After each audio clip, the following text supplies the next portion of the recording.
On today's show, an absolute bombshell dropped on the NBA world as our LA Clippers are being accused of cheating. Going to be talking about it all with a special guest on today's Locked On Clippers.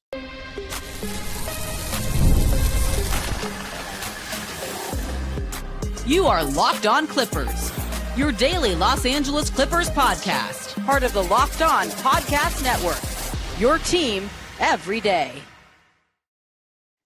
Yes, sir. You are locking in with the Clips. Thank you for making Locked On Clippers the first listen of your day. Your team every day. My name is Darian Vaziri. I've been a Clipper fan for 20 years, been covering the team for 5 on my own YouTube channel, Dime Dropper, and 3 right here on the Locked On Podcast Network. Your team every day. Make sure you subscribe and hit the notification bell on the road to 8,000 subscribers and listen wherever you get your podcast. This episode today is brought to you by FanDuel. Actually, no, it's not brought to you by anything. So today we have a crazy episode. I woke up this morning, my phone was blowing up. According to an episode of the Pablo Torre Finds Out podcast from Pablo Torre, apparently is works with the Athletic, has found a bunch of documents or something that says that Steve Ballmer invested in a company known as Aspiration, an environmental startup, funded $50 million into it. Kawhi Leonard had received $28 million in 2022 with, signing with this company or being sponsored by this company or whatever, endorsing this company. And it was a fraudulent company. And to break all this down, because there's so much to get through and there's so much I don't even understand about it, we have a very special guest from The Athletic. Perfect person to have on. Law Murray, your own Clipper beat writer. Law, I don't even know. I feel like I'm not even saying the right things right now. I mean, give us a little summary of what is going on right now with this whole story. First of all, good to see you, man. Happy belated birthday. Hope you had a better birthday than what it's about to be this month for the Clippers. So long story short, Pablo Torre, shout out to him, especially now that just this month he's with us now at The Athletic, and or at least his podcast is. And he had this investigation, looked into Aspiration, and what he found was a paper trail, basically, suggesting that Kawhi Leonard had an endorsement deal with the company, and Aspiration was going to be a sponsor with the Clippers starting in 2021. I had a front row seat to Ballmer and one of their co-founders, Joe Sandberg, 2021 Media Day, actually.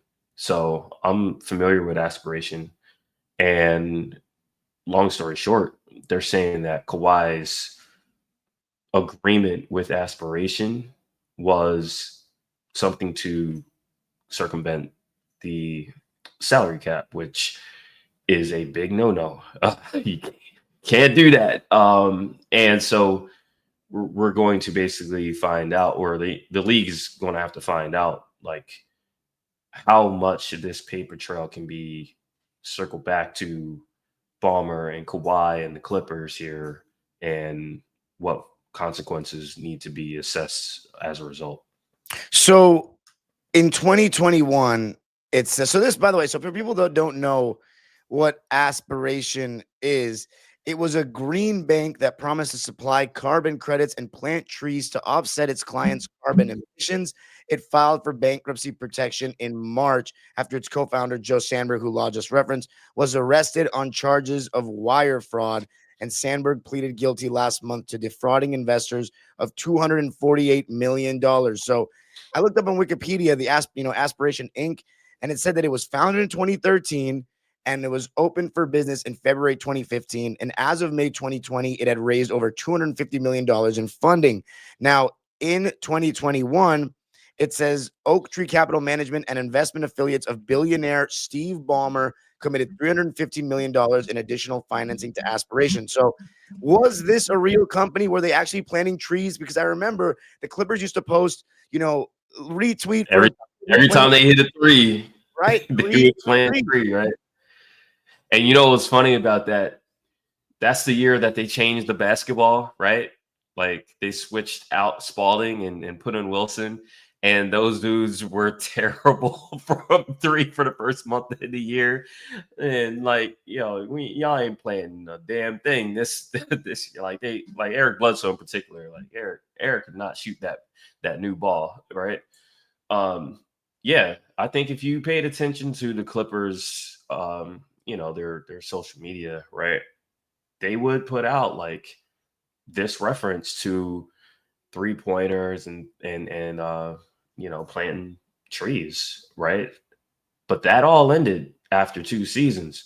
The only other thing that they would really do, like every time someone had a birthday, like it would be like, hey, happy birthday to so and so, like, in honor of them, like you can retweet this post and like we'll plant some trees or whatever. There were community events, like the Clippers had at least one notable community event with Craig Smith, shout out to the Rhino, where they would go out and they would plant trees. Like they had at least one community event that I can recall. So this was a thing for 2 years, and this was a part of Ballmer. Anyone who is familiar with Steve Ballmer, especially in his time as the chairman of the Clippers, he has great intentions. He is very socially conscious. He tries to do the right thing, and he tries to lead that way.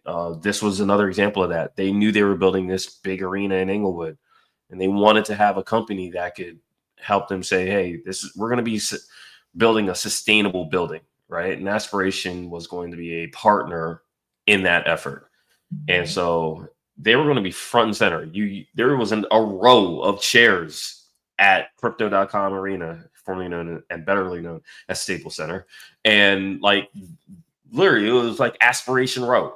Like I remember Ivica Zubac, before he learned how to actually throw short roll passes, would send multiple passes into that row. So like, this was not an anonymous sponsor. Like they were front and center. And then 2023, they disappeared. Ironically, the last tweet that referenced the Clippers and Aspiration was Kawhi's birthday in 2023.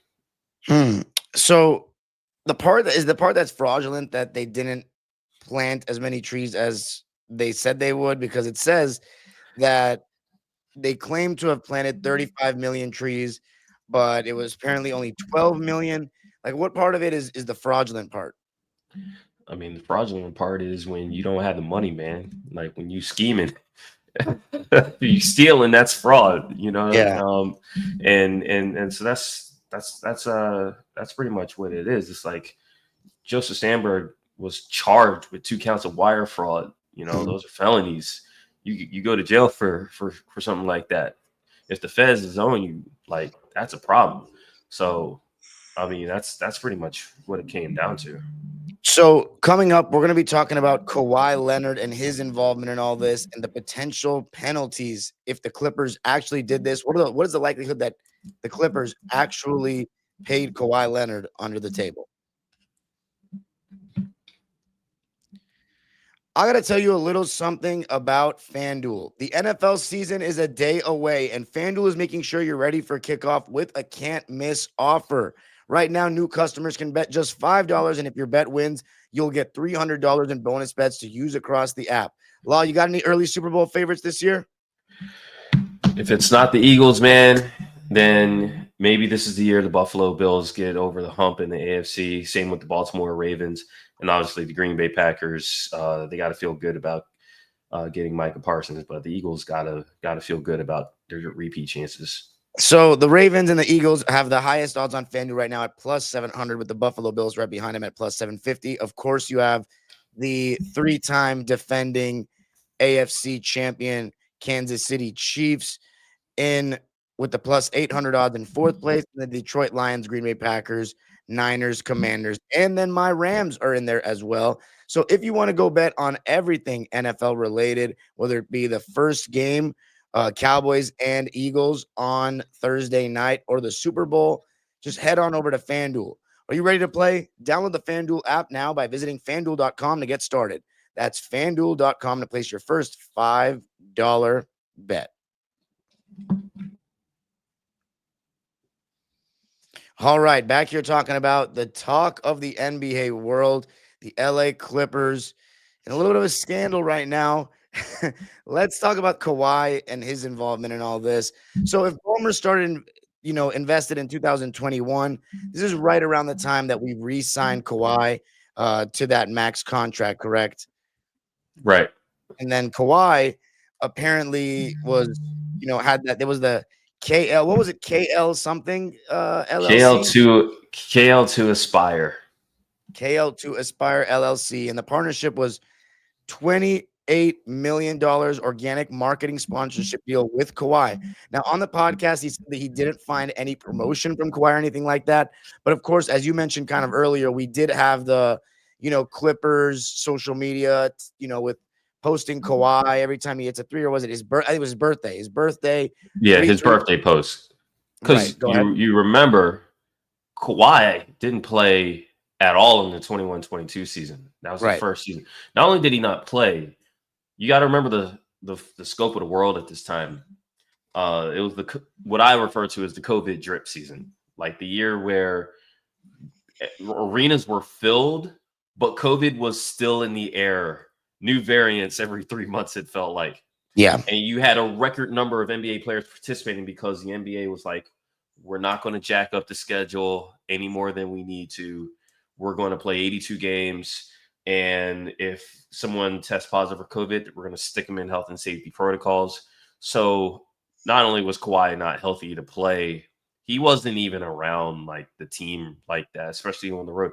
I think there were 2 road trips that he was on that I can recall that he made. One in December, right before Paul's elbow completely gave way, and then one in Dallas in February, the one where Norman Powell wound up breaking a bone in his foot after being with the team for less than 2 weeks. Kawhi wasn't around, and Kawhi also wasn't on social media. He wasn't on Instagram. He wasn't on Twitter. And social media wasn't in such a broken state that you'd have a Blue Sky or a Threads or anything like that, right? Kawhi didn't start using social media until fall of 2022 when he started his Instagram account and got back on. So, there were no social media posts from him, but there also wasn't anything where he would post on social media, right? And so, but with New Balance, for example, we see all the ads, we see the promotion. So I guess that's obviously a different scenario, right? We needed to see him promoting this Aspiration company. I mean, shoot, the contract, the way Pablo kind of laid it out, Kawhi, there was a lot of outs to this contract. It's like the kind of contract that you sign. It's like, we'll pay you, and you need to do this, but if you don't do this, it's whatever. That's what the contract looked like. It looked like a phony contract. So $28 million coming to Kawhi, and they're saying it's coming from Ballmer under the table, essentially. I mean, that's what the allegations are, and that's what the NBA is going to have to find out exactly how legit it is. Because as it was put in Pablo's investigation, that money making a round trip, you're not supposed to do that. You're not supposed to basically give players extra benefits, for being on your team. And it's not a new allegation as far as the Clippers and specifically Steve Ballmer is concerned. Like, both with Kawhi, we saw this in 2019. There were investigations. The league basically said that they didn't find anything, but if they ever did, they would reopen the case, and they would go in. And also 10 years ago, I know everyone got a good laugh out of Emoji Gate, the anniversary, especially with Chris Paul coming back. But the Clippers were fined in 2015 for everything that went down with DeAndre Jordan. That was a lot of money. That was $250,000 that the Clippers were fined in terms of their pursuit to re-sign him. They try to give him endorsement, third-party endorsement opportunities, and it's like, again, you're not allowed to do that because there is a cap. There's a salary cap. If everyone was allowed to do this, Darian, then, things would be a lot different as far as free agency, who can get what, who can sign who, especially you got haves and have-nots when it comes to owners. The Clippers have a absolute have as far as Steve Ballmer and what he's able to offer versus, anybody else in their respective wealth. So let me just ask you this, honestly. I mean, Steve Ballmer is, a guy that's a hero in Clipperland. We obviously look at him as the guy that's taken our franchise from the depths of hell into this incredible, 14 straight years of winning basketball in this amazing arena. Do you really think he did something like this? What I can say is it looks like at the very least they were negligent. They were negligent. Like, this was not a company that you attached this level of resources to. You shouldn't do that. And as far as like I can say Steve Ballmer, his mark as a chairman of the Clippers is to basically leave no stone unturned to try and get the very most out of the basketball product. Mm-hmm. And you see where that's gone. The interesting thing for me is to see if they do something as far as void Kawhi Leonard's contract, Joe Smith style. You're a historian in the game, Dime. You know what happened 25 years ago with Minnesota and how that affected that franchise, both in the short term and for years to come. Talk about that for the people who don't know. What were the consequences for Minnesota doing the same thing with Joe Smith? And what could happen? So no one likes Glenn Taylor, or if they do, I don't know who they are. I'm sure people like him, but as far as his, for those that don't know, that's the Timberwolves owner that Kevin Garnett despises, by the way, and it's part of the reason he hasn't had his number retired. Right. The now former Timberwolves owner as well, because now Alex Rodriguez and his business partner have taken over officially as the governors of that franchise. But back in 2000, right around this time, right before the start of the season, the NBA stripped the Timberwolves of 5 first-round draft picks. They wound up fining the Timberwolves a ridiculous amount of money for the year 2000. Because what happened was after the 98 lockout, 98-99 lockout, they signed Joe Smith to a contract. It was a 1-year contract. Off season 1999, he signs another 1-year contract with the Timberwolves. All season 2000, he signs another 1-year contract with the Timberwolves. It later came back to the league that Joe Smith was, by the way, signing these under market value contracts with the Timberwolves, but also basically being promised, it was so that he could get his bird rights. And so he would be promised a big extension, what he would have been available for back in the 1998 offseason. And basically it was a hush, hush, wink, wink kind of deal.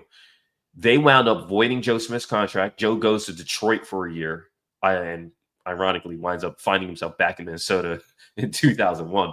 But that deal wound up with the fines that I told you about, the loss of draft picks, the void of Joe Smith's contract. This is all Kevin Garnett's prime. You can also argue that Kevin Garnett's contract caused the 98 lock in the first place, but that's another show for you, Dime. But it also resulted in the suspension of Glenn Taylor for a year, and Kevin McHale, who apparently had very little to do with the contract portion of any of this, but he was the lead personnel executive of the Minnesota Timberwolves. He took a leave of absence that basically took him out for the 2000-2001 season as well. Nothing happened to Flip Saunders, the head coach, and obviously the Timberwolves, they made the playoffs as they did for 8 straight years or something like that while not winning a single playoff series. So that was highly damaging to the Timberwolves. It was a hammer from David Stern and his office, and it was like, don't do this. Don't ever do this. This is what will happen. Now, Adam Silver, one of his seminal moments as commissioner was when he dropped the hammer on Donald Sterling. That ushered in this era of Steve Ballmer becoming the chairman in the first place. It'll be interesting to see if Adam Silver needs to apply a similar hammer, which will feel like a boomerang, if these punishments are any kind of correlated here in 2025. So when the Clippers ended the partnership, it says, so this is the Clippers communications team sent the following statement to The Athletic saying neither Mr. Ballmer nor the Clippers circumvented the salary cap or engaged in any misconduct related to Aspiration. Any contrary assertion is provably false. The team ended its relationship with Aspiration years ago during the 2022-23 season when Aspiration defaulted on its obligations. Neither the Clippers nor Mr. Ballmer was aware of any improper activity by Aspiration or its co-founder until after the government instituted its investigation. The team and Mr. Ballmer stand ready to assist law enforcement in any way they can. So that's essentially saying that once we found out they weren't doing what they were, holding up their end of the bargain, we stopped the partnership. How much do you put into, that statement? Obviously, the Clippers are gonna have to defend their tracks here. Bomber's gonna have to get, what's it called? There's gonna be legal stuff going on. Yeah, I mean, and you know what? The Clippers are no strangers to any of that. Like I said, there was, the investigation from 2019. There was what happened with Johnny Wilkes and Jerry West, and similar conversations that came out in 2020 that didn't lead to much, but obviously that was pretty uncomfortable. Just last year, Kawhi's former trainer went and sued the Clippers. The Clippers have been tied up in litigation for a variety of things over the years with Kawhi on the team, and so all I could say is this is probably the beginning more than the end. I think that it sounds like the NBA was not really ready for something like this to drop, and there are some things where the NBA drags their feet when it comes to the investigations. Again, we don't need to talk about those specifically right now, but we know how the NBA can get as far as taking a long time for certain investigations. This is one that they're probably going to have a similar high level of urgency, but a much more truncated timeline of getting a resolution out. Like, this is their league. These are their rules. And the other part is the feds and what they might be interested in, since this is kind of an active case. So, it's just, at the very least, it's a bad look, and at the very most, it's going to be highly damaging for the Clippers in the short and long term. Well, coming up, going to be talking about the potential penalties. Did this have anything to do with Kawhi Leonard's arrival and what it could mean for other teams as well? Going to be talking about that coming up.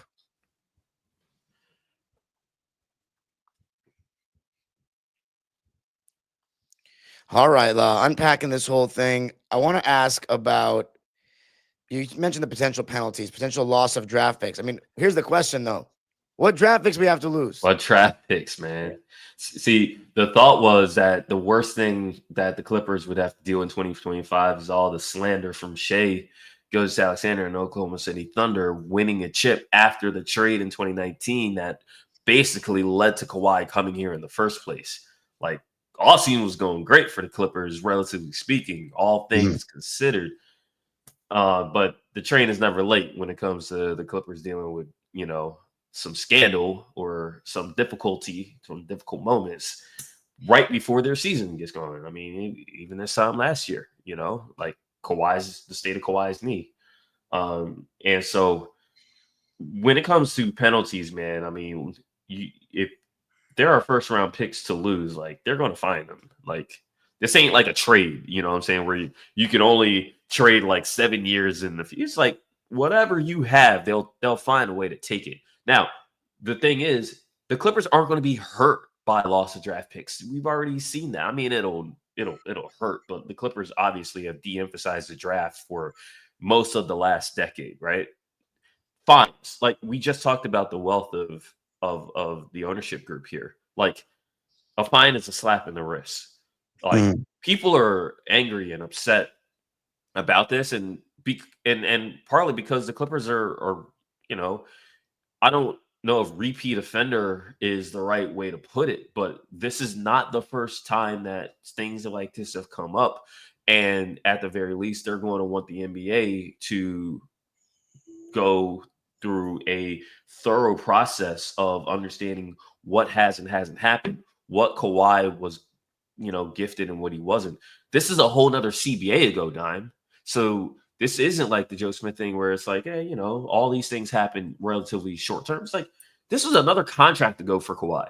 You know, this is another era of basketball as far as, you know, the Players Association is concerned. The Players Association is going to fight for Kawhi and make sure Kawhi doesn't lose too much here. The owners, maybe the owners are going to want to come down on Steve Ballmer, but just like we learned about what that happened with Donald Sterling, there's going to be some owners out there like slippery slope. You know, we don't want y'all to go and look at our contracts. There's some guys out there on some under market deals, you know, in some big markets.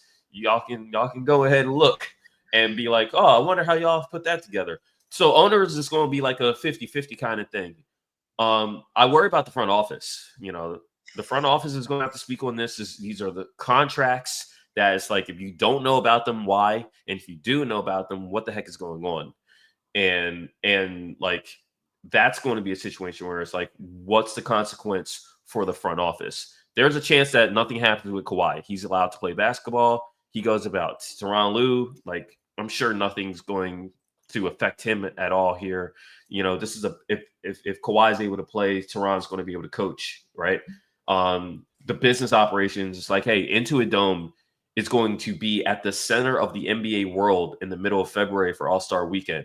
That is a big thing. I don't think the NBA is trying to uproot that process. They gave the Clippers that platform before Intuit Dome even completed construction. That's never happened before. I don't think the Clippers, I don't think the NBA wants to go there. But the front office, I don't think anything's protecting the front office here. And I wonder how that's going to go. Yeah, I mean, one of the questions I was going to ask you already kind of touched on it, is other teams. You know, how many other teams are potentially doing similar things? You know, everyone's talking about Jalen Brunson and the pay cut that he took. Is there anything that New York did to kind of, you know, give him some compensation or whatever it may be? How many do you think that some owners don't want to, you know, penalize the Clippers because they did the same things? Yeah, and you know, that brings me once again going back to what happened in 2000 with the Minnesota Timberwolves. Kevin McHale winds up taking a leave of absence, winds up distancing himself from the team for a year, self-imposed, kind of what you see in college sometimes, right? Like coaches be like, yeah, we're going to take this, you know, self-imposed suspension or whatever, take wins that we had off of our official record, whatever you want to call it, right? And it's like Kevin McHale said at the time, you know, there are 8 to 10 teams in a 2019 league at the time that do this. And it just so happens that we suck at it. So we got caught and penalized and made an example of. I'm sure that there are, if Pablo wanted to go through every team in the league, like, he will fulfill his contract at the Athletic in doing so. You can find dirt, but that's not the point, Don. The point is, this subject is about this team. You don't want to deflect and be like, oh, I'm sure everybody does it. I'm sure that's the case. Y'all are the subject right now, and they're going to have to be held accountable for it. And it will be a case where it's like, either y'all didn't do anything that they can put the hammer down on, or they will, and they will gleefully do it just so that they can tell all the other teams not do it. Just Philadelphia 76ers, you saw they got doc draft picks because they had James Harden, and James Harden decided he was going to take less money to help the Sixers sign guys like PJ Tucker and Daniel House Jr. And those guys got nice contracts. James signed a sacrifice contract, and the NBA didn't like that. They said, tampering. You guys are going to lose draft picks. The next year, the Sixers front office was so spooked that they didn't communicate anything with James, and James winds up basically having a huge falling out with Daryl Morey. James Harden plays for the LA Clippers today. Taking pay cuts though like that is considered tampering? I mean, shoot, it's what was tampering was the fact that the Sixers knew that they were going to sign the guys that they were trying to sign. And they had impermissible conversations with James, a pending free agent, about you know what he was going to do, right?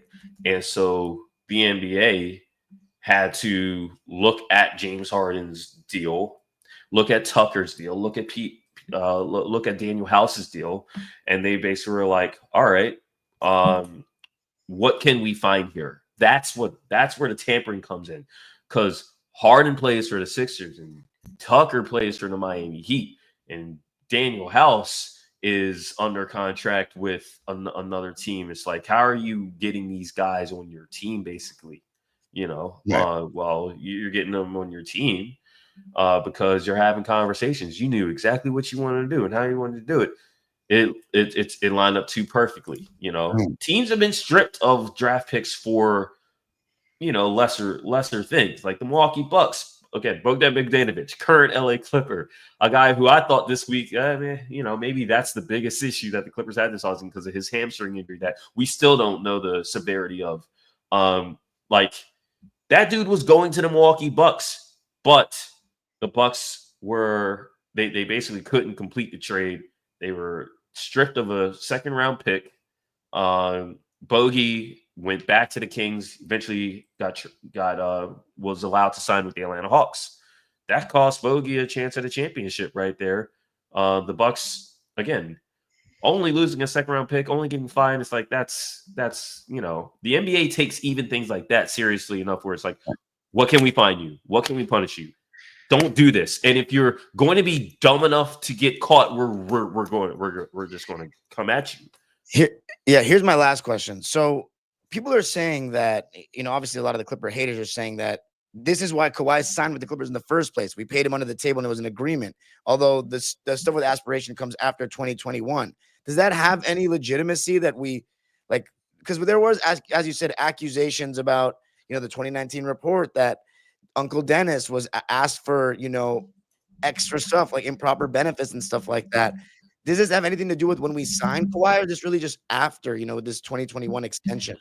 Nah, I mean, look, 2019, the Clippers, they did a whole lot of stuff to, secure that relationship with Kawhi, but this particular thing with Aspiration has nothing to do with what happened in 2019. Similar theme, I mean, shoot, just another case in point. Kawhi was in Toronto 2018-19 season. I remember there was a Kawhi and Dine initiative that whole year. It's like, hey, Kawhi, sign with us. You can eat anywhere in Toronto. Like there was I don't know how many restaurants were a part of that, where it's like, hey, Kawhi, you can eat for free. And that was before they even secured the championship. That's the issue here. Kawhi has a history of this, and it goes beyond the Clippers. And the Clippers and Kawhi have a history of certain things like this, and it goes beyond Aspiration. It's just too much of we've got prior instances here, and it makes it so that the league has one or two paths that they can take. They can find a way to look in the other direction and give slaps on the wrist, and that will just lead to outrage and keep the eye open while the Clippers are trying to find the next star for their next era. That's all we've been talking about the last two off seasons. Hey, look at the flexibility that the Clippers have so that they can get guys in 2026 and 2027. You know what I mean? Well, I guarantee you the league is going to be like, at the very least, we're not going to do anything to y'all. But I wish y'all would find somebody in 2026, 2027 with some shady techniques. At the very most, they're not going to wait for 2026 or 2027. They're going to hit the Clippers right here in 2025 based off of, again, a very thorough investigation on Pablo Torre's part. And why 2021, though, if you're the Clippers? Do you know he's already re-signing? He's not going anywhere, just to give him more. Yeah. What was interesting to me about 2021, we knew that he was could opt out of his deal, and how critical even that postseason run was. When the Clippers were down 2-0 against the Mavericks after losing the first two home games, it was like, what is the fallout going to be this time after what happened in the bubble in 2020? Now, Paul George has signed his extension before the 2021 season. Yep. That extension was going to give him an out in 2024, potentially. You saw how that worked out, right? With Kawhi, we all thought he was going to sign a 1+1. Sign for a year, get your 10 years of service, I believe, right? And then you're able to opt out and max out. Kawhi, though, suffered a severe knee injury. I think Kawhi might have considered that, but he was like, nah, I'm going to sign a deal to line up with Paul. So that was what was interesting. Yeah, there's probably a lot of you didn't have to do this, you didn't have to do that. But if there's one thing that Kawhi and his team have shown in multiple stops, it's that they're trying to get every benefit that they can and secure those benefits and go from there, whether it's the NBA or outside the NBA. New Balance, like you look at his history with Nike, Kawhi was a Nike athlete for a while, and then Nike kept things from Kawhi, and including his logo. Kawhi had one of the best logos ever. Kawhi, he doesn't have that logo. It's like WWE. Like you in WWE, and you have this great character and this great name, this great. But if you leave WWE, you can't use that. WWE owns that. So everyone has a history and now it's like a confluence with this all coming together in this particular investigation. Yeah, I just really hope that the Ballmer covered his tracks, because it just feels so unnecessary to, we already given him so much money, paying him under the table. So much is unnecessary. I know it's unnecessary when he tore his ACL, and I don't think he was going anywhere. We gave him the max. I don't think he was going anywhere. So this is going to be something that I really hope doesn't hurt us, but I don't know. It's going to look bad on Ballmer. That's all I can say is it's going to look bad on Ballmer. Yeah. I mean, if there's no penalties, if there's the max penalties, it's a terrible look for the franchise. A franchise that has, I referenced sometime this year that the Clippers are still paying for the fact that Donald Sterling was in ownership with this franchise for more than 3 decades, right? And people were confused by that. Why would you say that?